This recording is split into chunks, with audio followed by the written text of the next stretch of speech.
ChatGPT pourrait rendre obsolète l'espèce humaine tout entière. Attends, vas-y explique.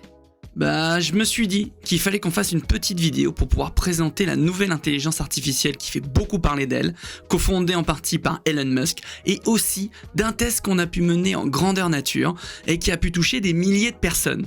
Mais tout d'abord, il faut qu'on puisse raconter l'histoire de ChatGPT et aussi comment elle fonctionne. ChatGPT est un projet lancé par OpenAI, une institution de recherche basée sur l'intelligence artificielle, cofondée en partie par Elon Musk et Sam Altman, un célèbre investisseur de la Silicon Valley. ChatGPT se repose sur un socle baptisé GPT-3. GPT-3 étant une intelligence artificielle se basant sur le traitement automatique du langage naturel.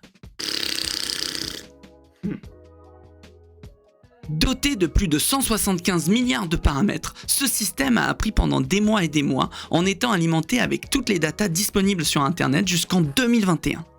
ChatGPT utilise donc l'apprentissage automatique, avec le modèle de l'attention où une phrase est comprise dans son ensemble et dans son contexte. Ouais, en fait, ton truc, c'est juste un robot à qui tu poses des questions, et puis il te répond. En fait, y'a rien de nouveau à ton truc. Alors oui, mais faut pas oublier que cette intelligence artificielle a été modelée par de l'humain. L'équipe de recherche derrière ChatGPT, même si elle a voulu totalement rester neutre, a forcément induit dans la manière, la façon de, entre guillemets, réfléchir par elle-même de ChatGPT. Et du coup, ça lui permet de répondre de façon plus constructive et plus humaine. Alors déjà que parler à moi-même, c'est compliqué, mais alors parler à une machine... C'est pas faux, mais c'est quand même dingue. Car quand on commence à utiliser ChatGPT, on se rend très vite compte de sa puissance, mais pas de jusqu'à où ça peut aller. D'ailleurs, je prendrai un de ses célèbres cofondateurs, Elon Musk, qui dit sur Twitter que ChatGPT est scary good. En quelque sorte, génial mais terrifiant à la fois. Scary good. Il dirait le chien là, d'un Scooby-Doo, je sais plus. Pas parler anglais, moi. Terrifiant car il faut penser au test de Turing. Créé par le célèbre Alan Turing après la Seconde Guerre mondiale, ce test a pour but de savoir si une personne pouvait faire la différence entre la machine et un être humain. D'ailleurs, pour comprendre facilement ce test, on pourrait imaginer par exemple 3 personnes derrière leur ordinateur, cachées dans 3 différentes pièces. Et une 4e personne, extérieure à tout ceci, qui elle, communiquerait à l'écrit avec ces 3 personnes cachées. Sauf que, une de ces 3 personnes cachées serait en réalité une machine. C'est là que le test de Turing rentre en jeu. Savoir si cette personne serait capable de pouvoir faire la différence entre la machine et les êtres humains. Et c'est là qu'on revient sur ChatGPT. Est-ce qu'elle serait capable de pouvoir tromper cette personne ? Et est-ce qu'elle serait capable de pouvoir tromper des milliers de personnes à la fois ? Attends, moi y a personne qui me trompe, hein. Moi, je sais très bien faire la différence entre un être humain, une machine, ma sœur, ma cousine, ma maman. Maman ? Ah ouais.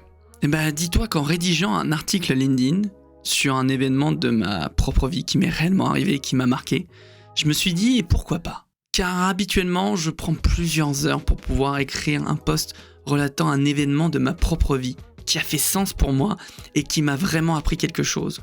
Je le fais pour partager ma propre expérience aux autres et en espérant que parfois ça puisse en aider certains. Ouais, certains. Peut-être juste le chien en fait. Jamais. Et en discutant d'abord avec mes proches, je me suis dit, et pourquoi pas ? Pourquoi pas demander à ChatGPT de rédiger lui-même ce post LinkedIn sur la mésaventure qui m'était arrivée, de la façon la plus humaine et surtout en ne lui donnant que 2 lignes sur ce qui m'était réellement arrivé.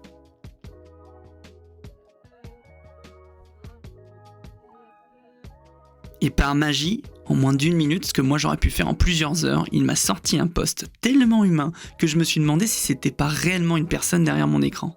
Il m'a même sorti les hashtags qui allaient bien avec. Wagaldium Laviosa. Laviosa. Ça. Et en changeant à peine 2 mots pour correspondre parfaitement à ce qui m'était arrivé, j'ai posté ce post sur LinkedIn en prévenant un maximum de personnes. Et en y rajoutant quelques emojis, ainsi que la photo de ma mésaventure.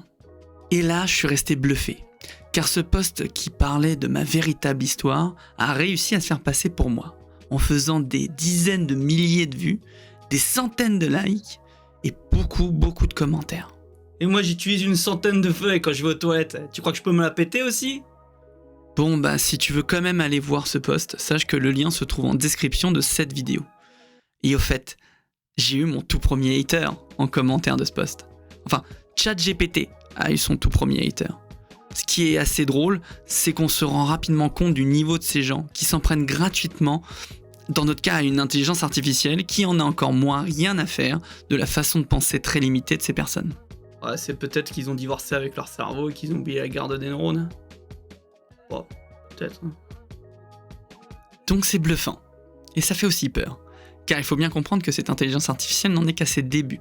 Et avec quelques modifications, je suis certain qu'elle pourrait se faire passer pour quelqu'un. Ouais, mais en attendant, il y a personne qui répond parfaitement comme ta machine, là.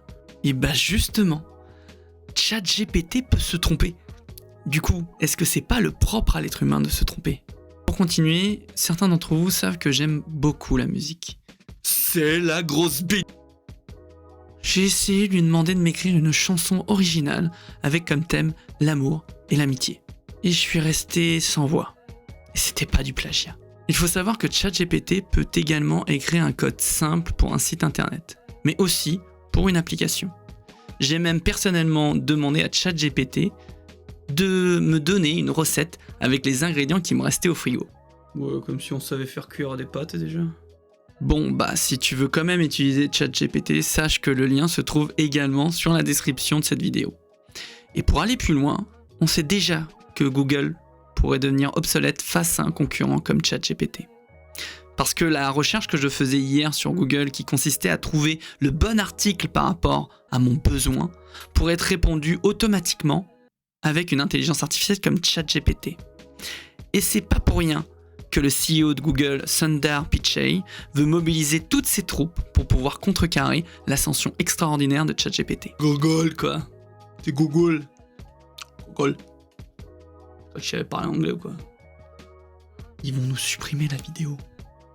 Donc, est-ce que l'intelligence artificielle ChatGPT va rendre obsolète l'espèce humaine tout entière ?